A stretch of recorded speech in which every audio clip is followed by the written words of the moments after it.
Where should I look? In the camera or okay? Yeah, just have a conversation with him. All right, we're good. Okay, today is September the 16th, 2004. We're at the 12th Armored Division Museum in Abilene, Texas. My name is Charlie Henson, and I am interviewing Floyd Kohr, member of C-119th. I appreciate you letting us talk to you today.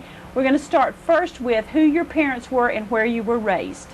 Oh, I'm Floyd M. Kohr Jr. I was born in Canton, Ohio in 1923, and we moved to a farm in Louisville, Ohio, 40 acres, and went to Louisville High School and graduated from there. And from there, I got a job at Republic Steel as an electrician. From there, I was, my draft number came up, but I went for the interview at Hartville, Ohio. I went to Columbus, Ohio, at Fort Hays for the. Did you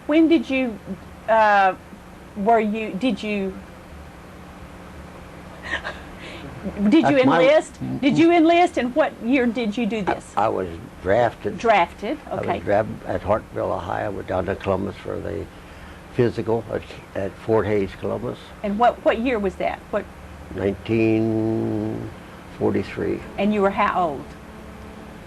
19, I guess. Okay. I think it was.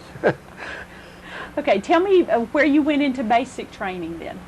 Well, I went down to Camp Hayes, took all my shots, then from Camp Hayes, went down to Camp Swift, Texas, and took basic training there. And they checked my education, and I had a high enough grade test, and they sent me to Texas A&M College.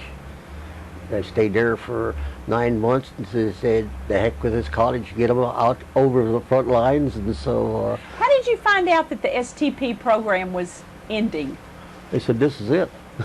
It was pretty blunt. I mean, we wasn't ready for it or nothing. The college professors, some of them come out and cried because I assumed they was losing their jobs or something, but it all went at the same time. All the STP ended, period, because I don't know what the reason was, but they sent us to the front lines too for some reason, but that was it. We was too smart, I guess. After you left the STP, where did you go? Oh, let's see, Camp Barkley, Texas. What is, if you were to remember one thing at Camp Barkley, what would that be? We had a lot of training and a lot of maneuvers, and we went to, I was in combat engineers, and we put on a demonstration. We had what they call Bangalore torpedoes. We put dynamite in it. It was about 30 foot long with a nose in the front end of it. Went across the barbed wire entanglement, and then they set it off. It went up from the bank. We was way up from the bank, and they shut 30 caliber machine guns down and set that cap off, and it blew up. But I don't know how many tons they had there. But when it went off, well, I'm ahead of myself. We stood up on the bank, and the second squad of our outfit went down to put booby traps in around there. And when they was putting the booby traps in, one of the fellows tripped over one of the booby trap wire. They killed 5 of them down there. So then they stopped it. They had rubber blankets, picked up all the body parts, and it went on. It didn't stop nobody. And so we set up when this high hill watched them. They fired down and shut that off. And we sit there for a while, and all went way up there. Just sitting there, pretty soon them little stones way up there got bigger and bigger and bigger and bigger and bigger because it went up so high. We run and ducked underneath the trucks and stuff to get away from the rubbish coming back down again. So it's kind of exciting. Tell me about the C-19. You went into the C-19th when you came to Barkley? Is that okay? Describe the C-19th. I was ASTP. You're right, yeah, but when you got to Barkley, you went in as the C Company of the 119th? Yes. Okay, I want you to tell us, because I'm asking you like I don't know anything about this, because somebody's going to listen to this tape and they're going to want to be educated about what's going on. But I might be wrong in some of the stuff to say. You know, 60 years is quite a while. Tell me about the C-119th. What was your job? What was your instructions? What did y'all do? C-19th was, let's see, I don't remember. I went to college first, then I come back to C-19th. Okay. The C-19th, they put me in the Company C, and it was strictly basic training and forward training. Were you reconnaissance? Were you tanker? What were you? Infantry. Well, no, I was an engineer. We built bridges and stuff. With landmines, we had mine detectors, cleared the roads for them, and built Bailey bridges and stuff. Okay. So you were kind of in the front lines of everything. Yes, we cleaned up landmines once, and we found out it was 5 miles ahead of the infantry behind us, so we got out there pretty fast. In fact, we cleared this landmine, and the officers come up in a Jeep. He said, "You got it all cleared out?" We said, "Yeah, we got the center lane all cleared out." And he backed off the berm. He backed over one of the landmines, and they killed him, and I don't know if he's driving or not. I know pieces flew every place and stuff. So another officer come up there from the tank battalion. He said, "Hey," he said, we're on a half-track. The order's us in the half-track. He said, "You go back that road first, and if you don't get blown up, well, we'll come down." So that was kind of a thrilling ride going back. We said we hope we got them all, but we made it back, and they cleared. We had mines cleared, and they went forward then. But at the time, they started to shoot at us, and here we was in enemy territory. And they didn't even know it was clearing the mines. So. What is the at Barkley? Did y'all out on the reservation? Did y'all set up the bridges and do all those kinds of activities? We was there for training, basically, and we learned how to tie knots and build bridges and cross bridges at night and read a map and all that stuff that goes with combat. So. Okay, I'm going to skip over getting over to England and everything.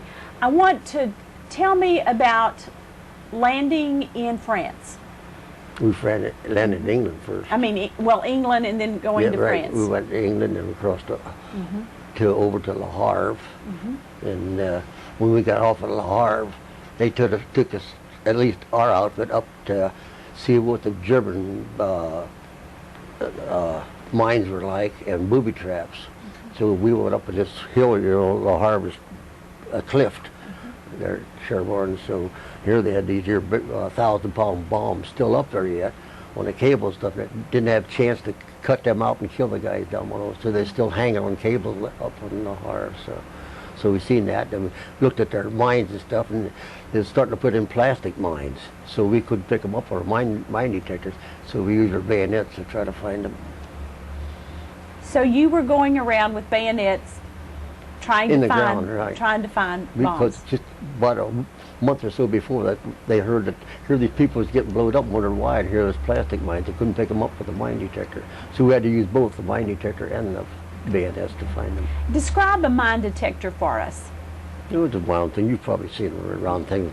When it hummed, why, it's just like these people finding coins and stuff. It hummed, why, we stopped, take them and then poke down into it, or take them, brush the ground away so we could see them, because it's very sensitive. If we had specialists, we usually found them, and the specialists tried to disarm them usually. Okay. We could disarm them, most of them wasn't well trained for that. Okay, so you found them, and then someone would come in and disarm them for in the you. same outfit and stuff, but they had better, more knowledge than we had of disarming them. Okay. So what on the plastic ones? How did y'all go about? How did you know you'd hit a plastic one? Well, you could tell by stone and stuff, and they hit solid stuff. Most of the time when we heard about plastic, we'd put down to find a soft spot, because that's where they dug down in there. Then we'd brush the dirt away and see them, and then disarm them then. Didn't you ever get interviews from somebody else on this? No. Ooh, you're the first one I've ever done. So it probably... I must be different. No, I don't think I've ever interviewed anybody that was in the 119th like you are. So you're educating me. Yeah. Good. Yeah. Because it's usually a repetition of the same old story, Yeah, no. Thank you. In fact, we're acting like, we've never heard this. And I Go ahead, Okay. So tell me the first day that sticks in your mind after you entered Europe. The first day? No, like if you were thinking about the times that after you got to Europe, is there one day that stands out in your mind? Being captured was the worst day. Okay, when get me to when you were captured. Let's start. Okay, you've got to Le Havre, then tell me the journey up to where you were captured. Yeah, we went through France and up to Jerusalem. You went through Herlisheim? Yeah, Herlisheim. Let's stop at Herlisheim. Tell me about what happened at Herlisheim. That's where I was captured. Okay. So, I've never rode the back of tanks before. It was winter time and pretty cold on top of them engines, and we rode the backs of tanks in town and through orchards and stuff. It was like a really rough ride, I'll tell you that. And because we was we used infantry when they got close to town. They left us jump off, so if there was any German in foxholes and stuff would jump up and knock out our tanks. So we was protection for the tanks. But I don't think it was very good protection because we didn't see them till we jumped off and started in town here this behind us. How could you see anybody down the foxhole? I was busy hanging on. I wasn't busy looking for anything. So that's all we got in the town. So which tank battalion did you go in with? You remember? Probably the 66th. I don't know. 66th. Okay. Okay. So I don't know, was that the tank? I don't know what it was. I know a tank, but okay, it's fine. Or tank. Okay. Tell me about what took you up to the capture and about what happened. Oh, what? The capture. Tell me Oh. what led up to the capture Well, and what happened. We went in through an orchard and stuff, and we jumped off the tanks because they wanted to see to get the people on the ground, or the Germans or something. So we started going to town. The guys ahead of us, this guy was one building out by itself, a house. So this guy, the tank guy, said, "Go up there and see if there's any German stuff there." So this guy opened the door and bang, he shot the guy. Might have been a civilian, might have been a German, so he killed the guy. So. And the guy, we left the door open, and the tanker said, "That's okay." He said, "Back off, son." So we backed off. He took his tank and turned it around and run up on this front porch and put the barrel right inside and shot it off. And what gets me is when he shot the thing, a carpet come out and flew over his tank. And he couldn't see him. We had to pull the carpet off the tank so he could back up and take off. So we didn't know what's in there, but we just kept on going in.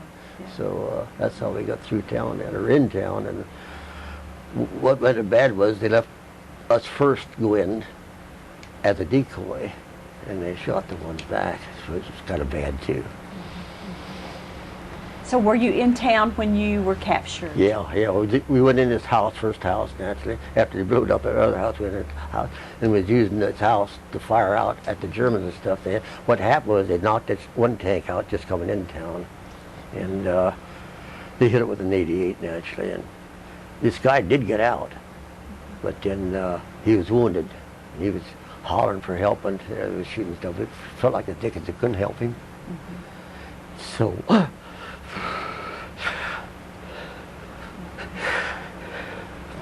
then we went, we was firing out downstairs out of this room. Then we went up. The guy said, "Once you go upstairs and fire, because a better place to see him," and they would stay downstairs. And that's when this 88 hit the downstairs. I come downstairs, nobody there anymore. So I went around the house and went in a chicken coop. There's about 3 or 4 of us was in this chicken coop firing out. And all at once, we heard them outside. Rouse, which means get out and stuff. So we tore our rifles apart and went out with our hands up like this. And zip, we went my watch. So that's the first thing I lost was my watch. So then they took us back across the Rhine over to Stuttgart. Interrogated us, guy sitting there like a college professor, knew everything, talked about baseball half the time, stuff. Hell, I didn't know nothing about baseball. They wouldn't know where we lived and stuff. As far as military advice, I couldn't see he got anything. I don't know. He knew what outfit we was in, where we come from. He told me. I said, "I don't know where I'm at. I was only a PFC. What the hell do I know where I was at?" Hell, he knew more where I was at than I did, so I thought, what the heck? Nothing, I get no secrets I got, so what the heck? Most of the time I never knew where I was at, so it didn't make much difference. So that was it. What were the instructions when they instructed you if you became a prisoner of war? What did they train you to say or do? Nothing. Nothing? Just give up, and that was it. Right. We would take our guns apart and stuff, and give up and tell them no secrets, which I had no secrets or nothing. I mean, hey, they took us in as an interrogation room, but they never come out. Boy, we had all kind of things. Probably took you in the back and shot you or something, you know. You're kind of scary sitting there waiting for your call. And you, like I said, this guy sat at the desk and answered more questions. He had more answers than I had questions. So I don't know what the hell he interviewed me for. But So did you get to stay with the other 3 or 4 men that were captured with you? Most did you of stay us, together? Yeah, for a while there, yeah. And then you went to Stuttgart, you said? Yeah, Stuttgart, and that's where we was. That's when they asked you what you wanted to do, and there was Russian prisoners across the fence from where we was, and boy, they was in a heck of a shape. Then there's Jewish prisoners there or something. I said, hey, I'm not staying there. They wouldn't know if I wanted to volunteer to work or stay in the prison. The food was terrible. We slept in boards 3 high on this.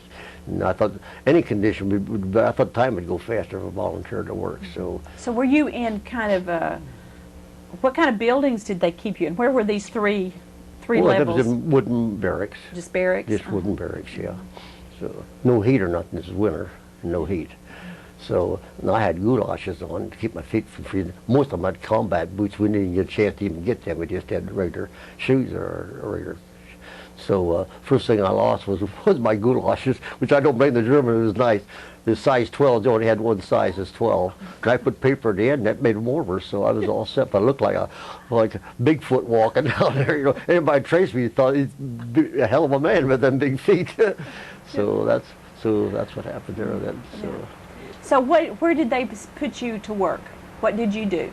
Well, we went from Stuttgart, walked for a while, walked to the Black Forest, and then we got on a 48 car. They put us in there, and it took us 3 days to get up there because we went, and then our American planes would bomb them. They'd stop the train and run, and then all their military stuff would pass us. They put us on a siding, and there was no hurry to get us up there. That's all. And how many were in one car?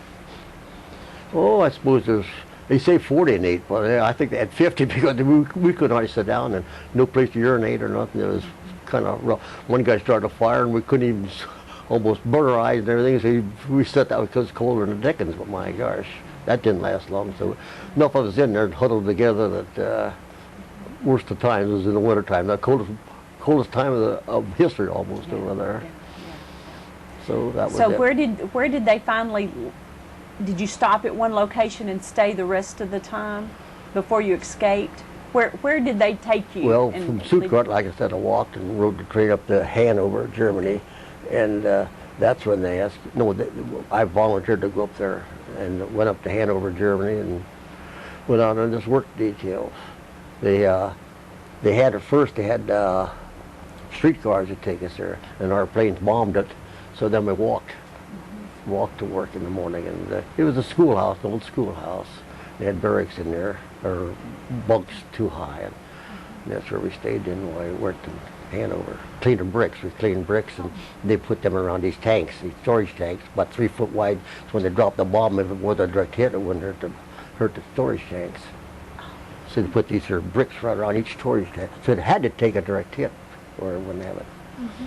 Then they had these silos for air raid shelters, and they had the bunkers for air raid shelters. And every time that they have an air raid, which pretty frequently, I'd say every day, planes was going over, and we'd go out. They have a form alarm, maybe I told you, and it was a real long alarm, and they had the alert with beep, beep, beep, beep, beep, beep, beep. That's what we run on our way out and get in these here bomb shelters. Heck, one time we got over, most of the time it's go over us, but one time, here they come in. I thought I could reach up and grab them, and here there's bombing us. When they came, I don't know, them guys had a lot of guts, because I'll tell you, I felt like I could touch them guys almost as low as they was, and they bombed the heck out of the town. And we got in there, in these here guards had police dogs. If he tied his police dog outside, because the guard always had police dogs usually for guards, so they didn't have to use their gun. All they do is let the police dog out, and you had it. So.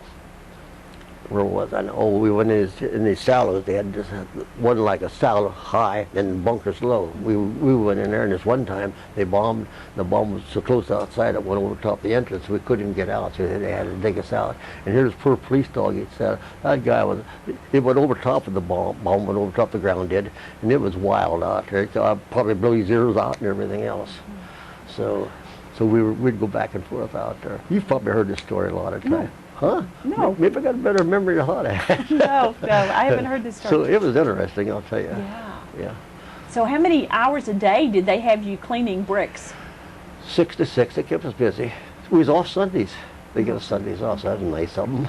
So we'd go out there and have a paper sack dinner, which is she either gives about a quarter loaf of bread every day. Well, we'd chop it up so we'd have it for all day and stuff. So we ate that bread, and then give us barley water in the morning to drink, which is their coffee, I guess, but that's all we had yet was that. He gave us meat a couple times, and it was in a bomb, and you probably was horse meat and tastes like smoke, so it wasn't very healthy. This barley water, they give us cream once or twice.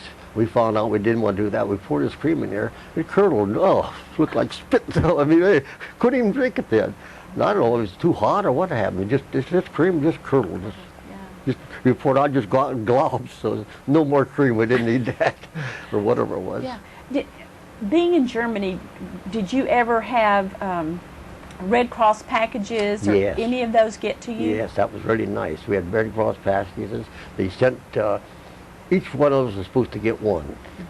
Well, on the way, the first guard took a fourth of them. The second outfit that posted, we sent a guy along with them. Nothing you could do was look and get that. It was supposed to be one to parcel. It was 4 of us to each parcel. And it always come with cigarettes and cigars and chewing tobacco. And I didn't chew or smoke or anything else, so I got this. I usually took the candy bars and stuff out. But some of these guys, you know, that cigarette habit must be terrific. They'd take newspapers and roll straw up in and light them, burnt their eyelashes and everything else. Is that crazy for cigarettes? So I didn't have to go through that anyway. But they stopped smoking, I know that. Tell me about the group of you who wanted to escape and the talk between yourselves, the decision. Can you tell me about the group of you who decided to escape and what brought you to that thinking and all that? Well, there's about 125 of us in there. Like I said, I went down this basement and seen this grate I could pick up, so I can back up, and we heard that it's going to march us on back, the whole group. And I said, hell, there's a chance of being straight by our own planes and stuff. I said, they were going to march you back to where? Another camp on back, because our forces was coming in, so they're moving the camps on towards Russia. So I said, I found this great. I said, I'm darn if I'll walk that road, I'm going to escape. So I told the guys, and I think it was 4 of us or 5 of us, I think it was 5 of us escaped. The rest kind of chickened out or something. That's their business, not mine, but they didn't go with us. So that night, while I pushed up that thing, we crawled out there. Kind of spooky at night. Well, how did you get up? You pushed something out. What was it you were going out of? A steel grate. You know how they have these here windows in the ground? Well, this window was down there. Basement was down low in the ground, and it had this grate underneath there. So I just pushed this heavy grate up and slid it over, and then we helped each other out of that basement. What were the men's names? Do you remember the men's names? Shame. It's a shame. You think I remember? I can't. Yeah. No, I'm never good on names. Yeah, well. All I can remember my sergeant, but he wasn't with us, so there you are. Yeah. But so there were 5 of you? yeah, I think it's 5 of us. Okay, yeah. then tell me what happened next. Oh, okay. We got out of that, and here the Germans were retreating. That's the reason we wanted to get out of there. So they was hollering and yelling, tanks and everything going by us. So we made all the noise we could and walked right down them cobble streets just like we wanted the place, because some of them had captured our uniform and stuff. They looked like Americans, and actually it was Germans. Or maybe it was doing that for Mirage or something, why they was wearing them, but they was going. So it was just like a movie, you know. I was going down there, walking down there, but we had laid out the place where we was going, because we was in Hanover before. It was all level downs. You see war pictures of it where it's all level downs. So we walked in there. This one guy, he was pretty smart, because he's in there before and checked out the city and stuff. So we went in there, and it was all knocked out and moved.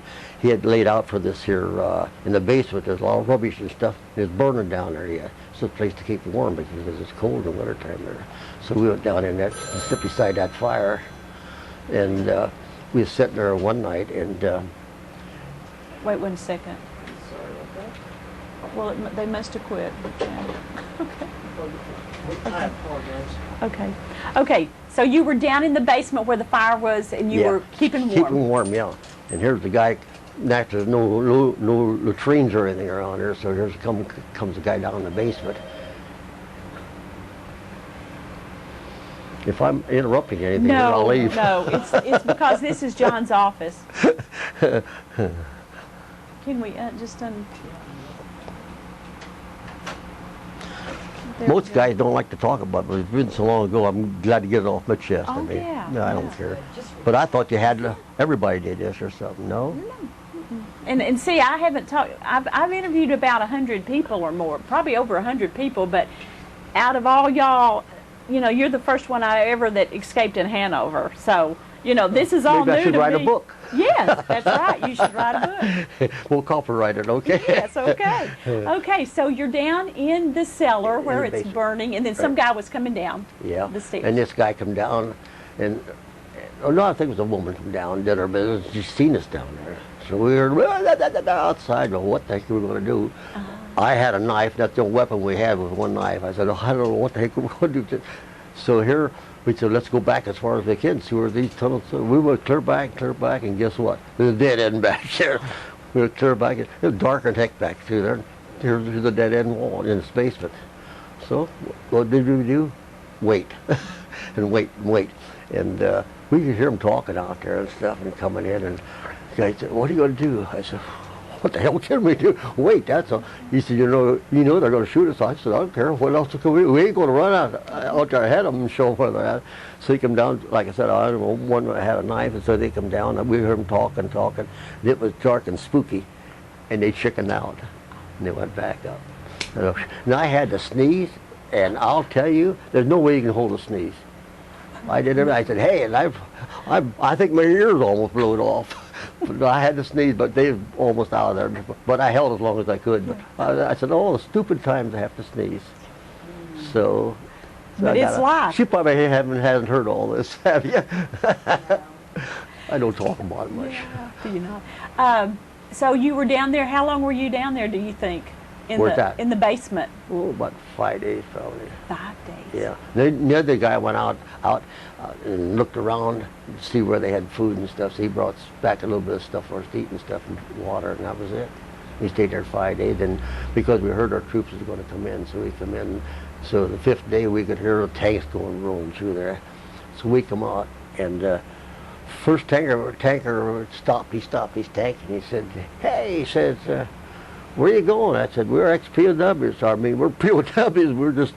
We don't know what the heck we're going to do." He didn't. We're just here. That's all. He said, "Hey, jump on." He said, we'll go past a couple of jewelry places here. You can pick up some jewelry if you want to." So he went up there and knocked his door down, his jewelry store. We went in there, heck. I wasn't interested in jewelry, you know, hell. I was interested in get the heck out. I could have scooped up a bucket full, but heck, if you send it back, somebody stole it away anyway. So that heck, but I did pick up a couple of watches and stuff. So then we got back, come out there, and these tanks were rolling. This one tank maybe said that he wants to go with him, you know. And I said, hell, I ain't going forward. I'm going backwards. I said, I just had my share of it. I said, but darn if I go. But we started to go back there, and what was this here big truck with a bunch of people on it stopped on the back end of it. Guy jumped out. "Get on the truck." So what do you mean? "Get on the truck." I said, "What for?" "We're going back." I said, "What are you going back for?" "We're taking these here German prisoners back." He thought I was a German. Oh, he kicked me in the butt. I said, "Hey, I'm an American prisoner, for crying out loud."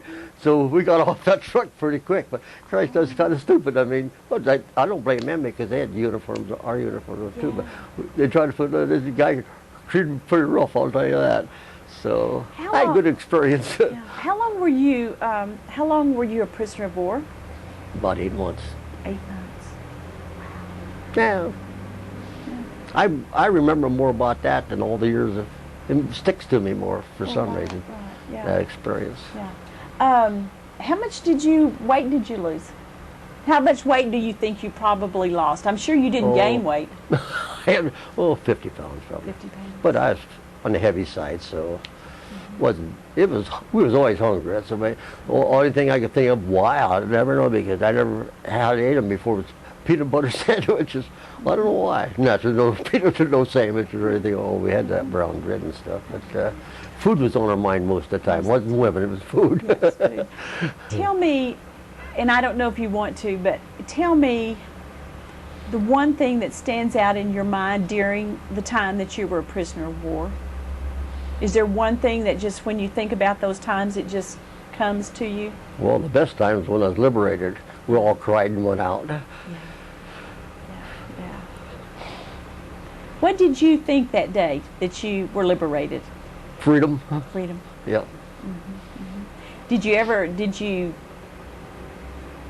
Was there something that you decided within yourself, or, this isn't going to happen, or what, was there anything, how did it make you a different man? What? How did being a POW make you a different man after it was over? Well, you appreciate life more. Definitely. And people more too. I think we're easier to get along with. Because I had no bitterness. War is war. I wasn't mad at him. He wasn't mad at me. I'm broad-minded or simple-minded. I don't know which, but I just couldn't build a hatred up. Because we all know it's propaganda. I mean, I don't think they hate us that much. We didn't hate them that much. So. After you left Hanover, where did you, and you went back, where did you end up going back? When did you find the 12th Armored, or did you go back to a hospital? No, we went, let's see, we picked up that truck and went to, I believe it was someplace in France. And then we flew a C-47 out of there. We got on an airplane. And we had these portals to look out. I guess there's troopers, but I didn't know it. They had these airplanes, you could open them up, I guess, so they could breathe better. And boy, I opened them, bang! I don't know what that, maybe for paratroopers or something, I don't know why, but you could open up these damn, maybe for heaven, I don't know what they did for. So did you go back to England? No, I went back to Lahore, France, Lucky Strike. Lucky Strike, okay. Lucky Strike, I think one was Camel, one was Lucky Strike and stuff, so I went to Lucky Strike, and naturally they gave us our uniforms and what outfit was in and stuff, and then we went from Lucky Strike to...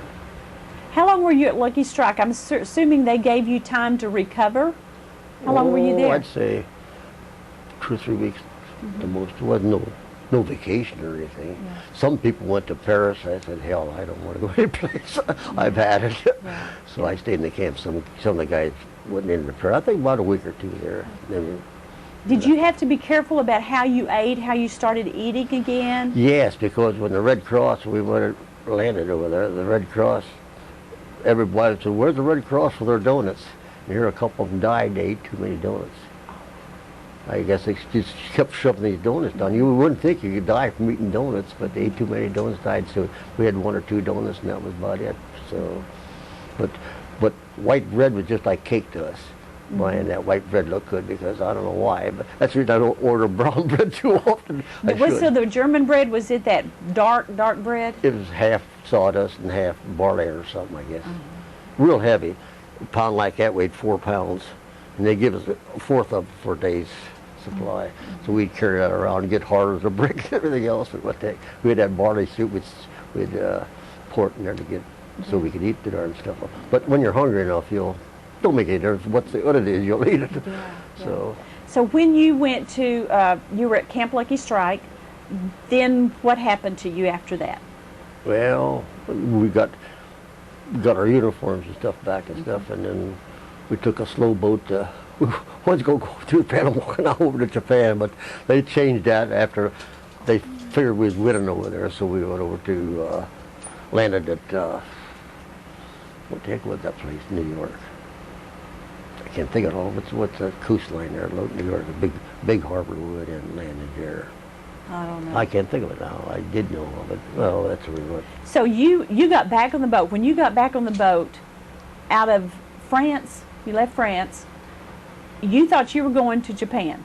Well, rumors, you know how the Yeah. rumors, because the war is still going on over there. He said, you might watch out. He said, you might be going through the Suez Canal over to Japan, because, see, that was in about May or June. Japan didn't quit till about, I don't know, August, September, something like that. I don't know. You know, I really was under the impression that once you were a POW, that you recovered. I didn't know they kept you. That's what we thought too. But this rumors, I ain't going to say it was even in their mind, but that's the rumors floating around the ship because they had other people on there too. And it's only people they had on there had guns with the Marines. There was a police guard for us, I guess. I don't think he was going to jump overboard or not, but we had one fellow jumped overboard and they never even stopped. He just probably flipped out, that's all. Yeah, too much. Huh? Yeah, probably, who knows. So, What helped you to survive all of this? What's that? What characteristic in you helped you to survive all of this? Positive thinking. Positive thinking. Always thought it's come. Never thought of dying. Never. Even out there, they're shooting at me, and they are shooting back. I never. Of course, the other guy didn't either, probably. But they got killed, and I did. But luck, a lot of luck, right place at the right time and stuff, and just one of those things.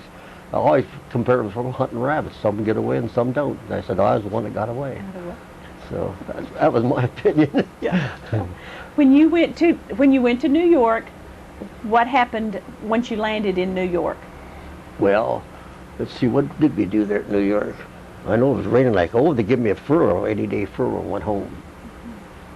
So my parents were really surprised when they got one of these, because I didn't, these telephones, you know how telephones were all tied up and stuff, and my God, so I kind of surprised them. I went to the, naturally went by train home, and when I got to Canton, why, here fellow Miller was his name, he was with me, and he lived in Canton too. And so here, his parents was waiting on him. So I rode with them kind of dirty in a way, because my parents didn't get to meet me at the station. He took me home down there, and they was really surprised. So they wouldn't even know I was coming at that time. Oh, wow. What a wonderful day for them. Did you have brothers and sisters? What's that? Did you have brothers and sisters? One brother.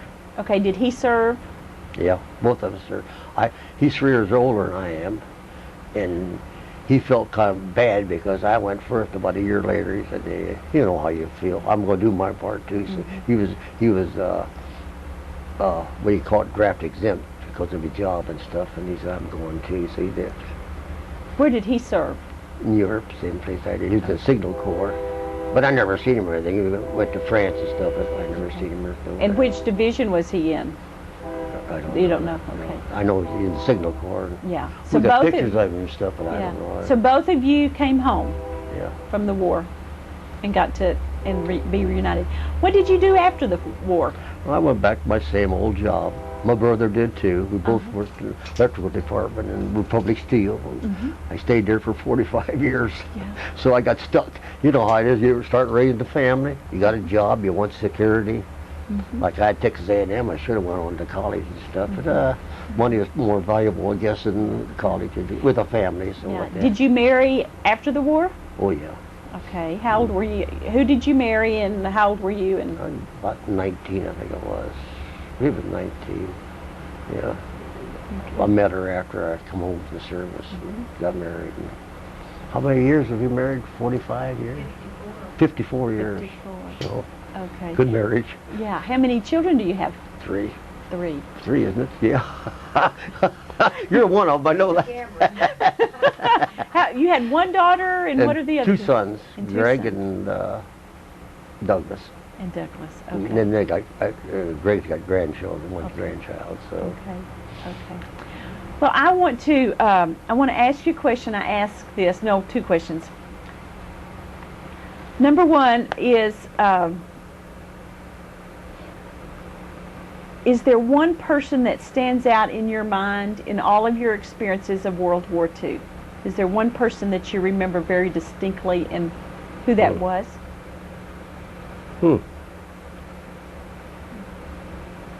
I didn't have anybody actually, families and stuff, but that's about it. No, Not a captain, not anybody that stood out. I can't think of anybody. Okay. A sergeant? What about a sergeant? Huh? What about a sergeant? Well, sergeants, yeah. Yeah, well, any sergeants you remember? Yeah, Hickhoff was one of them.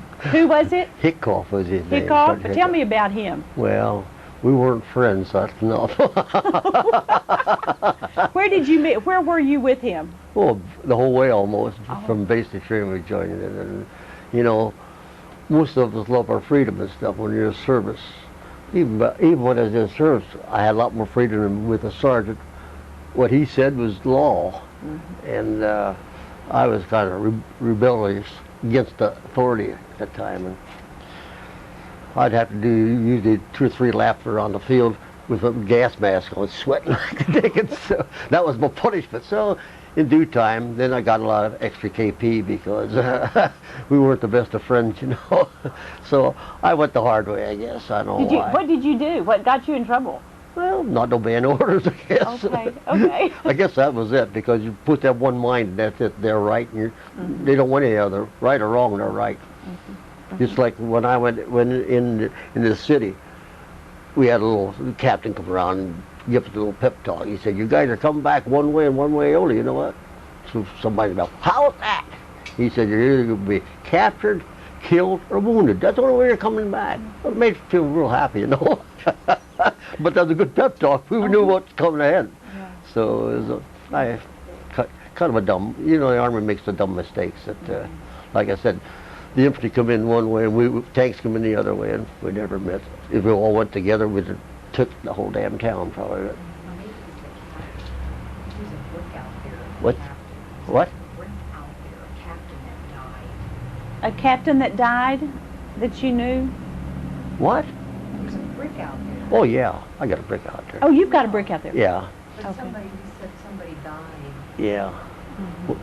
When I come down, I wonder if that's one thing I wanted to see if I had my brick out there. Oh, yeah, yeah. Yes, yeah. I see it out there. It's a Yeah. POW Floyd Yeah, Kohr. So. yeah. Okay. I don't know who it was. Yeah. If somebody were to get a hold of this tape that you just are making in 50 years, what would be the thing that you would want them to remember? That What- we won the war. That you won the war. That's the main thing, and you got your freedom. Yeah. And we honor you for that, and we Thank you. appreciate it so very much. And you're our hero, Yeah. and we appreciate it. I don't feel like one. But you are. You are. Thank you so much for our Thank time you. today. Okay. A lieutenant. And we went in his chicken house. When they surrounded us, man, was I ever mad at that guy. What the hell? For no, I was cussing him out and everything. You ain't supposed to do that. Yeah. So I don't know. Yeah. That's just one of those things I remember. Yeah. Yeah. Yeah. So that's about it. Yeah. Good experience, but I don't like to think of it too often. But Yeah. but I can't erase it. It's there. Yeah. And do you share this much with your family? What's that? Do you share your story with your family? Well, not too often, do we? Bits and I don't brag about it. Yeah. It's hell, war's hell, and so why brag about it? We did our duty and come home, that's all. Lucky to come home, that's the main thing, Yeah. especially where I was in, prison camp and stuff. I mean, I feel really fortunate. Had my guardian angel watching over me. Yeah. Yeah. Yeah. Did your faith help you during those times? A faith, you talk about your guardian angel. Oh, yeah. Did a faith help you get Oh through yeah, those made times? you stronger in faith. Yeah. Yeah. But as soon as you get away from something, you know, you lose a lot of that. We'd grasp it to anything while you're going through like situations like that. Anything that you think will help to grasp for it even. Yeah. I know a lot of men used alcohol to survive. Was We that have- an issue? I've never seen alcohol. I mean, okay. Officers got it free, and so they're probably drunk all the time. I don't know the way they acted. They were, I think. I've talked to some of the armored infantry battalions, and they would go into France and get their wine and Yeah, stuff. schnapps said- and it's yeah, German schnapps. And some of them used and- it to get through because it was pretty tough being a. Yeah, but the whole being a thing was, rifleman. I didn't get in there. I You was didn't? captured. Yeah. I didn't get the value of all these other guys that rewarded me. Your character was pure, huh? Yeah. Yeah. Yeah. Having to get through that. Yeah. Well, it was great to talk to you. I hope you have a great time here this Thank weekend.